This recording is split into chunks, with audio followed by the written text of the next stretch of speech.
Australia dhe Japonia nënshkruan të shtunë një marrëveshje historike ndërmjet tyre me vlerë $7 miliardë. Marrëveshja parashikon furnizimin e Australisë me anije luftarake, shitja më e rëndësishme ushtarake e Tokios që nga heqja një ndalimit e eksportit ushtarak në vitin 2014. Ministrat e mbrojtjes Richard Marles dhe Shinichiro Koizumi nënshkruan një memorandum duke riafirmuar angazhimin e përbashkët të qeverisë australiane dhe japoneze për dorëzimin me sukses të anijeve luftarake, tha ministri Marles në një deklaratë. Marrëveshja arritur në Gush përforcon përpjekjen e Japonisë për të larguar nga pacifizmi i saj pas luftës për të krijuar lidhje sigurie përtej aleancës së saj me SBA-n për t'u kundërvënë Kinës.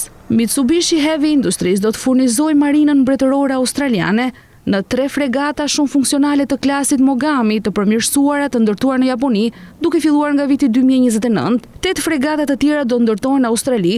Ministri i mbrojtjes i Japonisë postoi në X se Koizumi dhe Marles mirëpritën përfundimin e kontratave për fregata për qëllime të përgjithshme dhe konfirmuan forcimin e mëtejshëm të lidhjeve dypalçe të mbrojtjes me nënshkrimin në Melbourne. Australia planifikoi të përdorë anije të projektuara për të gjuajtur dhe nëndetse, për të goditur anijet në sipërfaqe dhe për të ofruar mbrojtje ajrore. Synimi është mbrojtje e rrugëve kritike tregtare detare në veri të saj në Oqeanet Indian e Paqësor, ku prania ushtarake e Kinës po shtohet.